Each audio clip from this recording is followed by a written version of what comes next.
E aí, já parou pra pensar que uma das histórias de anime mais famosas do mundo talvez esconda segredos bem profundos sobre como a gente constrói a nossa própria realidade?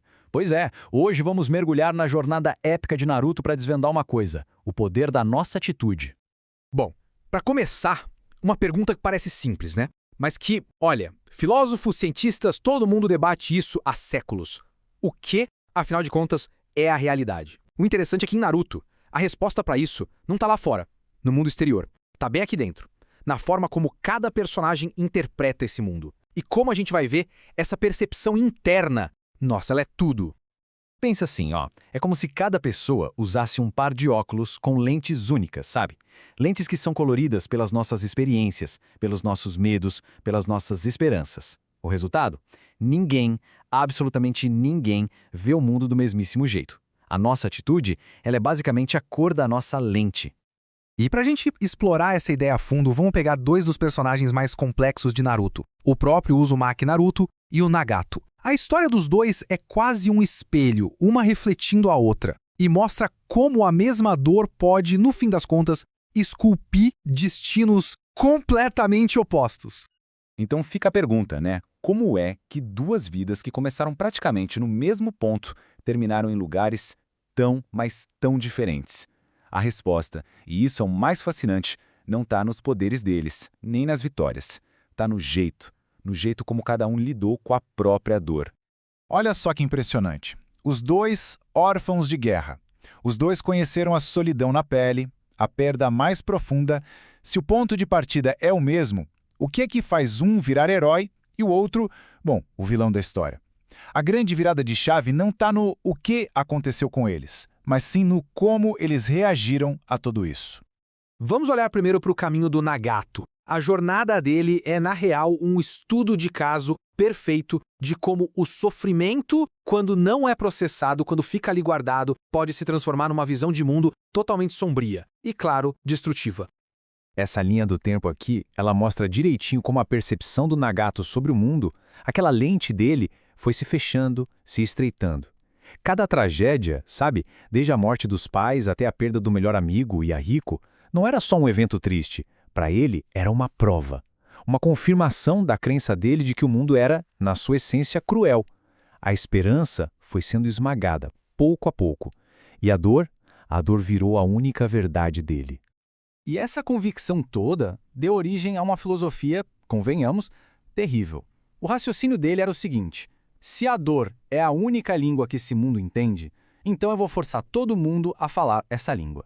Ele realmente acreditava que só um trauma coletivo, uma dor gigantesca que unisse todo mundo no sofrimento, só isso poderia finalmente trazer a paz.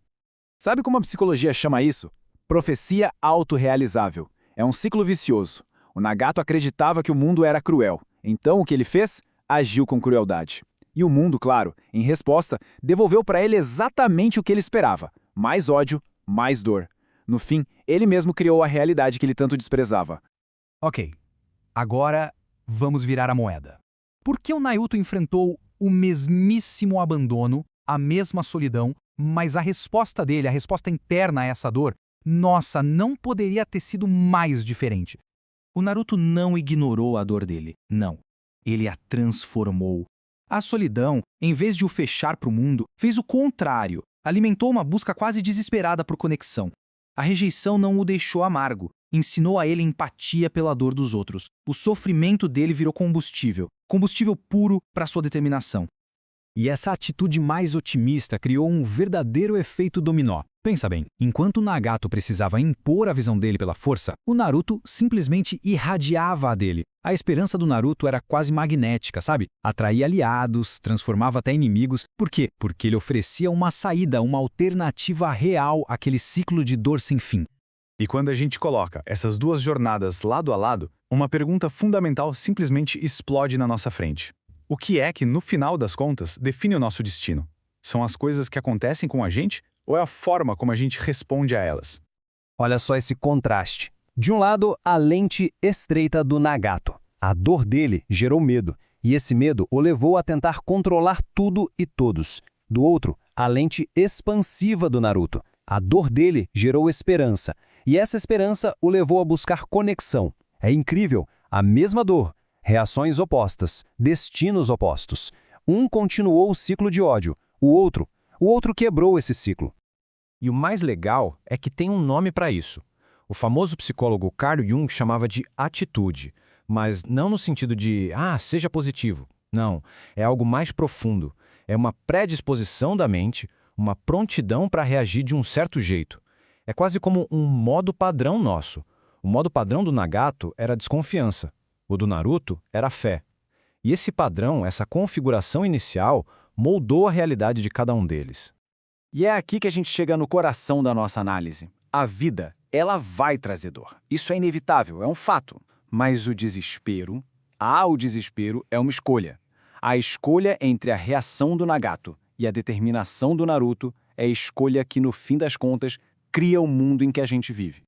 Então, a história desses dois personagens deixa uma reflexão pra gente. Diante dos desafios da vida, qual é a lente que acaba definindo a realidade que a gente enxerga? É a lente estreita do medo ou é a lente expansiva da possibilidade?